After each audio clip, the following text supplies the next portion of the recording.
A boy saw something utterly bizarre while playing basketball. On the court, a man burned to death was walking straight toward him. The second the ball swished through the hoop, the figure lunged right at him. The boy didn't even stop to celebrate the championship win with his teammates. He sprinted back to the locker room alone, frantically unlocked his locker, and pulled out the fabled cursed antique inside. As the figure's footsteps drew closer and closer, the boy smashed the antique to pieces in a panic. He screamed, "See? I smashed it. Just leave me alone." The footsteps vanished in an instant, replaced by his cheering teammates bursting in. Convinced the crisis was over, the boy grinned to himself in the shower. Little did he know, the next second, he heard the sound of charred embers hitting the floor. The shower water instantly turned pitch black.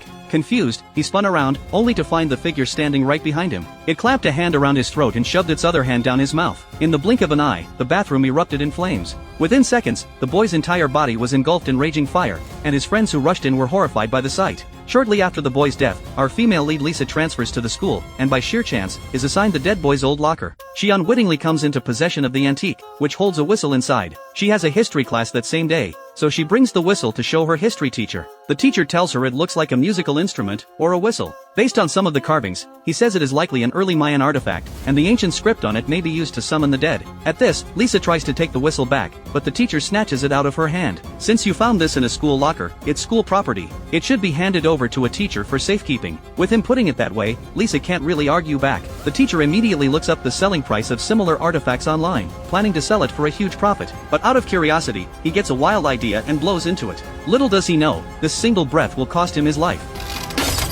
Meanwhile, Lisa's cousin realizes he left his magazine in the classroom, and sneaks in while the teacher is in the bathroom. The teacher's computer is still open to the sales listing. When the cousin sees how valuable the artifact is, he decides he can't let the teacher sell it. That night, the teacher discovers the whistle is gone from its case. He searches the entire classroom and finds nothing, so he wrongly assumes the school janitor stole it. He heads out into the hallway to find the janitor, but instead sees a hunched, overweight man in a hospital gown. Called security already, so you better be on your way.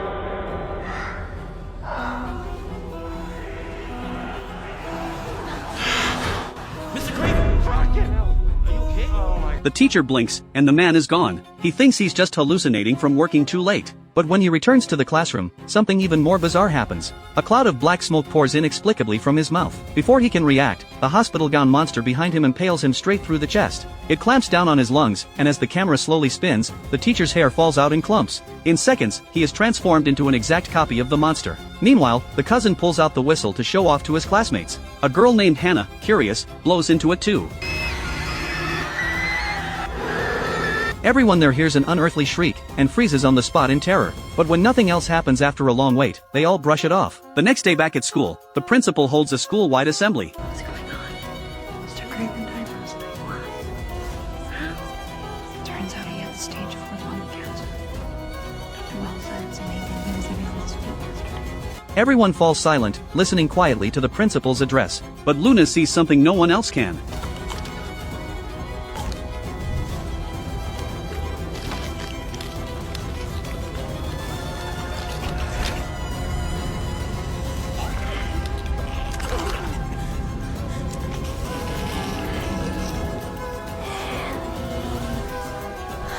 Last night. It's not right. I don't want it. It gives me the creeps.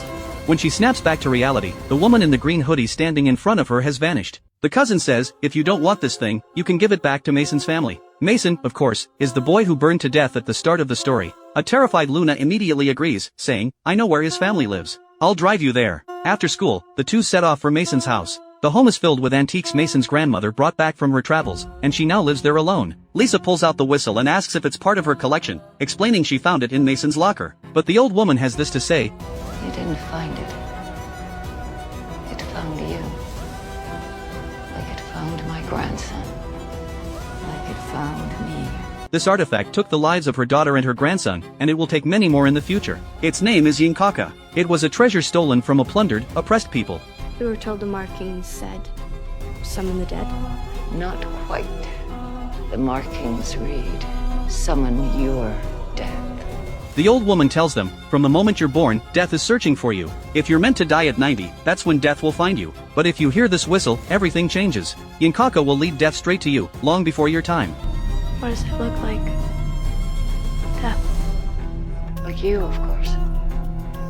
You will become what you would have been in your last breath. With that, the old woman hands the whistle back to Lisa. The two leave the house, unsure whether to believe what they've just heard. Luna noticed all the medicine bottles in the house, and suspects the old woman is mentally unwell, that her ramblings are just the words of a delusional person. But Lisa can't shake her doubts. She says, "Do you think the history teacher blew that whistle last night?" Luna says, "Maybe. If you want to dig deeper, I can take you to the hospital where I work part-time. They have Mason and the history teacher's autopsy reports there." That night, the two sneak into the hospital's records room under the cover of darkness, and pull out Mason's autopsy report. Since he burned to death in the shower, police ruled his death an accident caused by a gas leak. He had to use his dental records to confirm his identity. Oh God. He was so badly burned.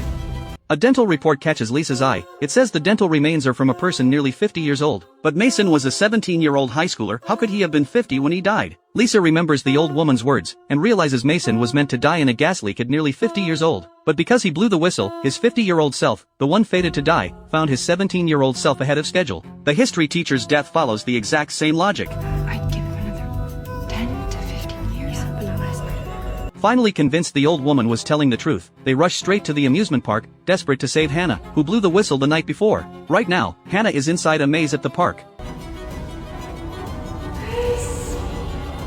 She realizes a wrinkled old woman is chasing only her, and no one else around seems to be able to see her. Hannah frantically calls her boyfriend for help, but he says, it's a Halloween-themed amusement park. Isn't it normal for an NPC to chase you? With no other choice, Hannah grabs a shovel to fight the woman. But the second the shovel hits the woman's head, Hannah feels a brutal blow to her own head, and both of them collapse to the ground. Hannah is confused, she clearly hit the woman in the head, so why is there a gash on her own skull? Before she can figure it out, the monster stands back up. Hannah can only run, screaming at the top of her lungs. When her boyfriend hears her screams through the phone, he finally realizes she's in real danger. Hannah hides in a narrow passageway, but the monster crawls in right after her. Unable to crawl fast enough, Hannah gets stabbed in the calf by the monster. The moment the monster touches her, her skin begins to age rapidly. Acting on instinct, she uses every ounce of strength to break free, and manages to crawl to the center of the maze, where a service bell hangs. Hannah plans to ring the bell to get help, but the monster suddenly appears above her, coming face to face with her.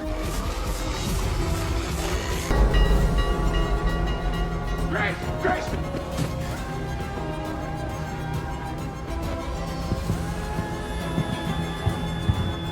Lisa tells John and the cousin what they've learned, but John refuses to believe in any curse. Hannah's only 17, he says. That was an old woman in the maze. She must have left the park. I'm going home to wait for her. Meanwhile, Lisa and the others go back to Mason's grandmother, begging her to tell them how to break the curse. The old woman says there's only one way, to pass the curse on to someone else. The moment your own death comes for you, you must smear your blood onto another person. As she says this, Lisa spots death in the mirror. She sees that she dies young, at exactly the age she is now, with a needle stuck in her arm. She realizes she's fated to die of a drug overdose.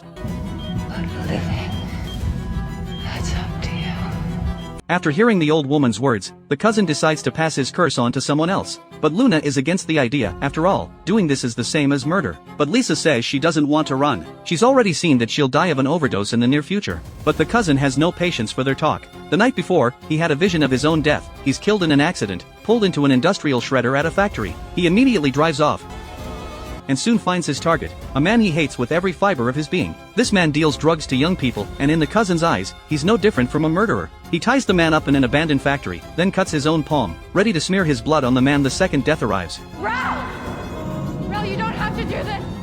But the two girls arrive just in time, and manage to talk him out of it. Lisa suddenly seems to figure out a way to break the curse, but before she can explain it, the cousin senses death's arrival.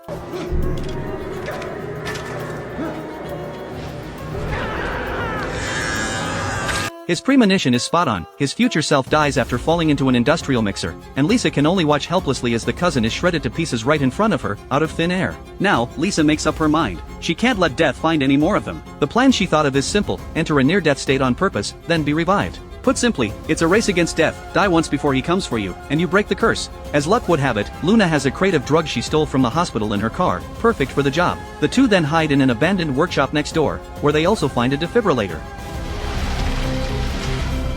Without hesitation, Luna injects the drugs into Lisa, then lowers her into an ice bath. Once Lisa's heart stops, Luna pulls her out to resuscitate her immediately. But in her near-death state, Lisa sees death, and is trapped fighting him in a hallucination. Luna grabs the defibrillator, only to find its battery is dead. She sets it aside to charge, and starts performing CPR instead. Meanwhile, the man the cousin knocked out wakes up. The cousin had forced 2 pills down his throat earlier, so he's now delirious and enraged. He grabs a hammer and storms toward the workshop, determined to break in. In this critical moment, Luna not only fails to revive Lisa, her own death arrives for her too.